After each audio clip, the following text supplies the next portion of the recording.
بسم اللہ الرحمن الرحیم قل قل ان کان للرحمن ولد فانا اول العابدین سبحان رب السماوات والارض رب العرش عما یصفون۔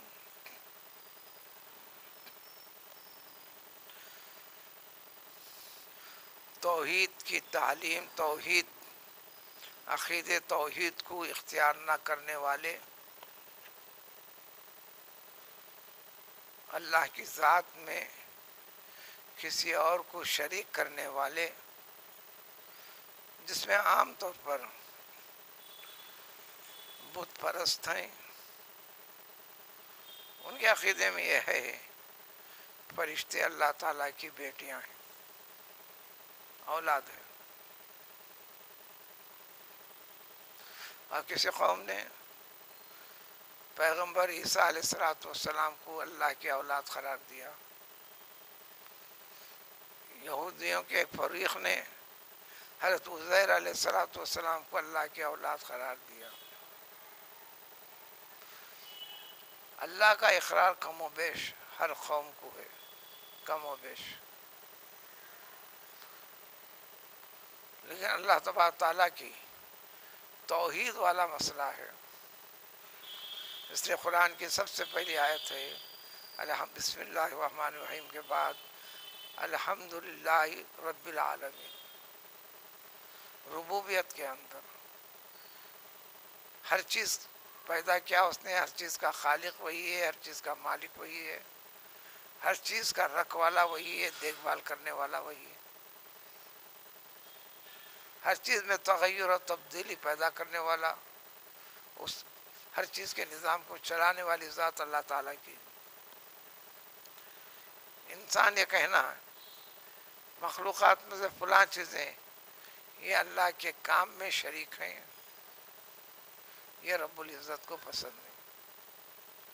اس لیے گناہوں میں سب سے پہلا اور سب سے بڑا گناہ شرک ہے۔ شرک کے سوا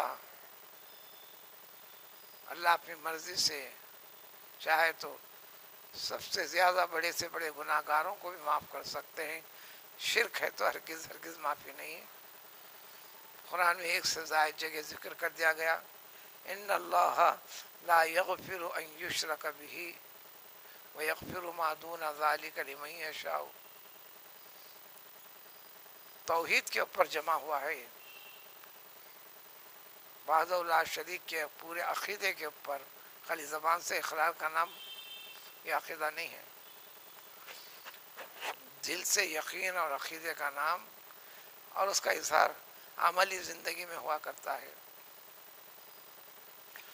تو ان سے ذکر کر دیا گیا، اے پیغمبر صلی اللہ علیہ وسلم ان کافروں سے کہہ دینا اگر رحمان یعنی اللہ تعالیٰ کی ذات اگر اس کی کوئی اولاد ہوتی ہے نہیں ہے، تم جو غلط عقیدے بٹھا دے کر سچ مان لیا ہے بغیر کسی دلیل کے،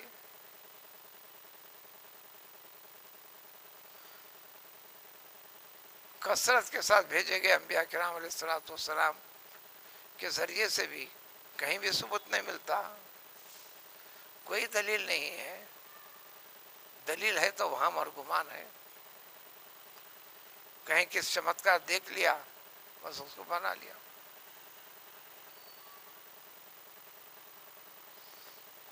پھر اس کے بعد میں آنے والے دلیل کو مضبوط کر لیا، اس لیے کہ کئی پیڑھیوں سے، کئی برسوں سے، کئی سالوں سے چلے ہوئے آ رہی ہے بات۔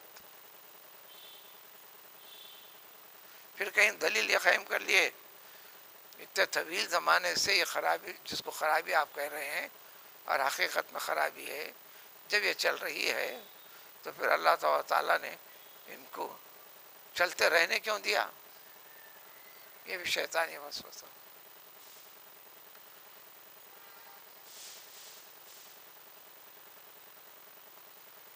تو اس کا مطلب یہ ہوا ان کے غلط عقیدے میں اللہ چاہتا ہے ایسا، اللہ تعالیٰ بھی ایسا چاہتے ہیں، ایسا نہیں ہے تو کہہ دینا اگر اللہ تعالیٰ کی اگر اولاد ہوتی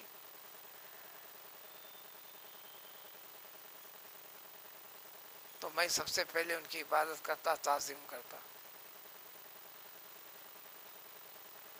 چونکہ انبیاء کرام علیہ السلام جائز اور ناجائز کے مسئلے کو سب سے خوب اور بہتر جانتے ہیں. ایسا ہے ہی نہیں.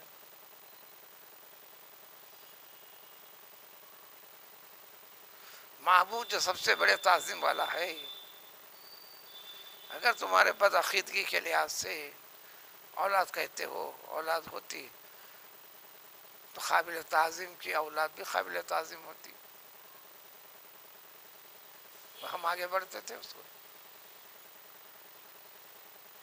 کہیں بھی دلیل پیش نہیں کر سکو گے، ہے بھی نہیں دلیل. بلکہ اللہ تعالیٰ کی ذات کیا ہے کیسے یقین کرو گے؟ اللہ تعالیٰ آسمانوں کا، زمین کا رب ہے، اور وہ پاک ذات ہے. جو چیز کہتے ہو ان سارے عیوب سے پاک ہے. اولاد کا ہونا عیب ہے، نقص ہے. جس شخص کی اولاد ہوتی ہے باپ کی محتاج ہے، اس کے پالنے میں، پرورش کرنے میں، فلاں میں. جب باپ عمر کے بڑے حصے کو پہنچ جاتا ہے، کمزوریاں، بیماریاں پلٹ کر آ جاتے ہیں، ضعیفی آتی ہے، بچوں میں جوانی رہتی ہے، طاقت رہتی ہے، تب اولاد کا محتاج ہوتا ہے.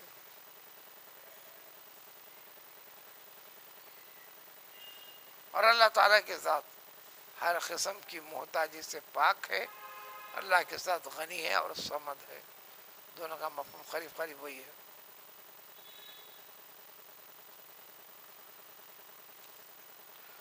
تو اللہ تعالیٰ تو تمام آسمانوں کا،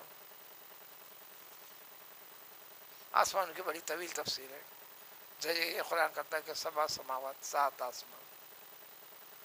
احادیث میں وضاحت پیش کر دی گئی، ایک آسمان سے دوسرے آسمان کے درمیان میں فاصلہ بھی ہے. سب ایسا کور کیے ہوئے ہیں. مثال دیتے ہوئے بتا دیا گیا، پیاز کی ڈلی میں جب پرت اس کی ایک کے اوپر ایک رہتی ہے، اطراف سے گول، ایسی گول پھرے ہوئے ہیں آسمان. لیکن ایک آسمان سے دوسرے آسمان جڑا ہوا نہیں ہے، دونوں کے درمیان فصل گیاب بھی ہے.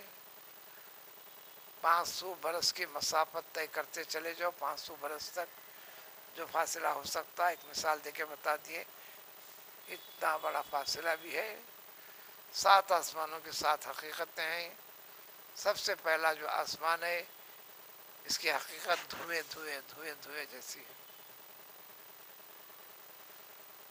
اس کے بعد والے آسمان میں کوئی ایک آسمان ہے پیور گولڈ کا ہے، سونے کا، تو کوئی چاندی کا ہے، کوئی یاقوت کا ہے، کسی کا ہے. اس قسم کی چیزیں، شکلیں ہیں. تو اللہ تعالیٰ کے ذات، تو اللہ تعالیٰ ان تمام چیزوں سے پاک ہے. وہ تو ساری چیزوں کا مالک ہے اور عرش کا رب ہے، جو ساری کائنات کا احاطہ کرتے ہوئے رکھی ہوئی ہے. جس کو اللہ تعالیٰ نے سب سے پہلے بنائے جانے والی چیزوں میں سب سے پہلے اپنے عرش کو خود اللہ تعالیٰ نے بنوا لیا.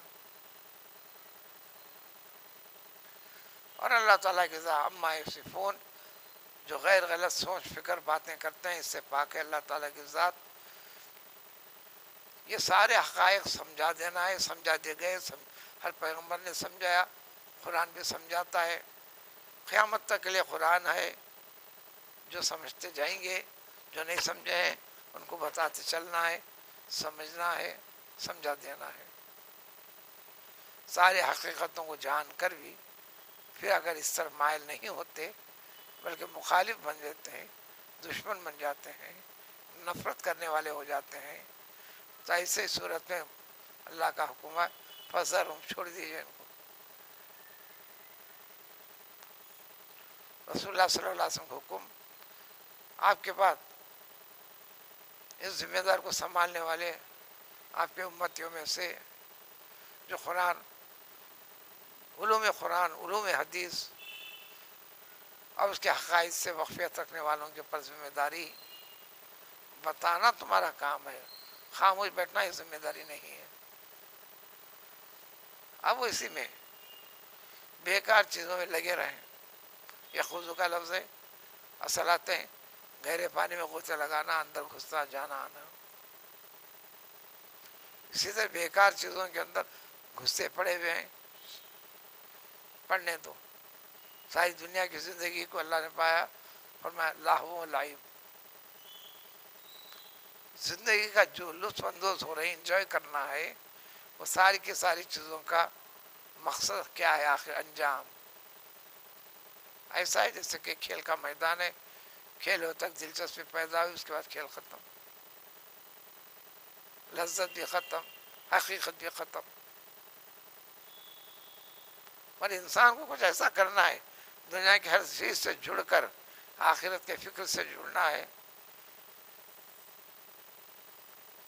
چلنے والی چلائے جانے والی زندگی میں اسلام رکاوٹ پیدا نہیں کرتا. انسانی پہلو سے اس کو اختیار کرنے کا حکم دیتا ہے. وہی اللہ کھیل کود کرتے رہے.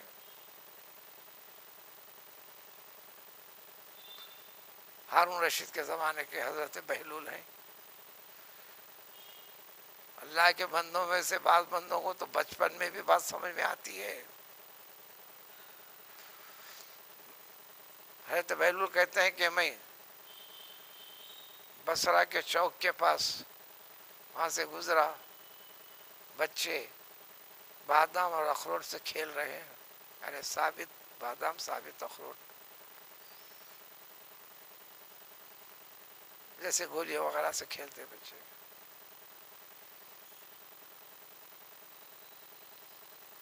بڑے خوش بھی ہیں. لیکن ایک بچہ ان بچوں سے ذرا ہٹ کے ٹھہرا ہوا ہے، ان کا کھیل دیکھ بھی رہا ہے، آنکھوں سے آنسو بھی جاری ہوئے ہیں، رو بھی رہا ہے. حضرت بہلول نے سمجھا شاید یہ بیچارہ غریب ہے، یہ بادام اخروٹ خرید نہیں سکا کھیلنے کے لیے.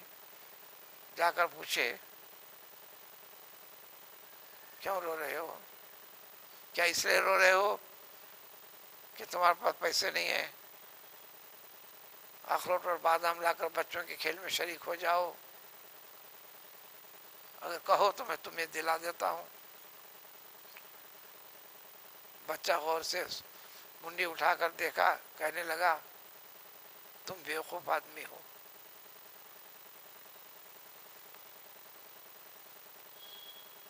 پھر کہا یہ جو کھیل و کود ہے یہ بیوقوفوں کا کام ہے، تمہاری جو فکر میرے سامنے ذکر کر رہی ہے یہ بیوقوفی کی بات ہے. میں اس لیے رو رہا ہوں کہ اللہ تعالیٰ نے ہم انسانوں کو کھیل کود کے لیے پیدا نہیں کیا ہے. پھر آپ نے پوچھا تو کس کے لیے پیدا کیا گیا؟ علم کے لیے، عبادت خدا بندی کے لیے. چھوٹے بچے سے گفتگو بڑی تعجب سے کی. پھر آپ نے پوچھا تجھے کیسا پتہ چلا؟ میں نے قرآن پڑھا. وہ تو عرب ہے، عربی زبان سے. آپ حسبتم انما خلقناکم عبثا، اے انسانوں تم یہ سمجھتے ہو کہ تمہیں بیکار یوں ہی پیدا کر دیا گیا ہے؟ ایک کام کے لیے، ایک مقصد کے لیے پیدا کیا گیا ہے.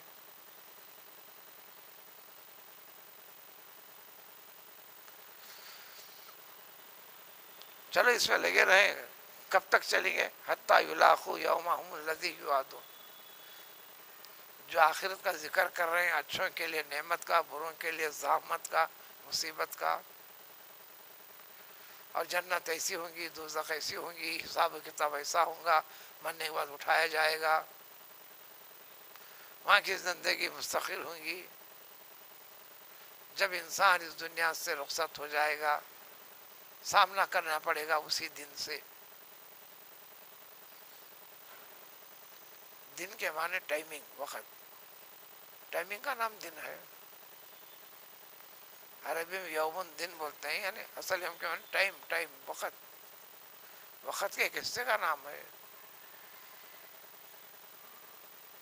کبھی دن 12 گھنٹے کا، کبھی 13 گھنٹے کا، کبھی 14 گھنٹے کا. بعض علاقوں میں کبھی دن 18 گھنٹے کا، کبھی 21 گھنٹے کا بھی ہے. اور اس سے چھوٹا بھی ہے. تو جس دن اس دنیا سے رخصت ہو جاؤ گے تو اس دن کا سامنا کرنا پڑے گا، تو سامنے مشاہدے میں ہوں گی ہر چیز. جب کیا کرو گے؟ جو یقین پیدا کر لے گا، وہ یقین تو اس بچے کو بھی تو آیا نا. صرف ایک بچہ نہیں، ایسے سینکڑوں ہزاروں واقعات ہیں. اور عمر سے کوئی تعلق بھی نہیں ہے کہ ابھی بڑی عمر کے بعد بھی بات سمجھ میں آتی ہے. جب اللہ تعالیٰ سے رجوع ہو جائے تو پھر اس کے بعد حقیقت تک پہنچ جاتا انہیں. یہی مضمون توحید کے دلائل، توحید سے متعلق صرف گنتی کے چند آیتیں ہیں مزید، جو اس میں سورہ کا اختتام ہونے والا ہے. سبحان اللہ، سبحان اللہ، لا الہ الا اللہ.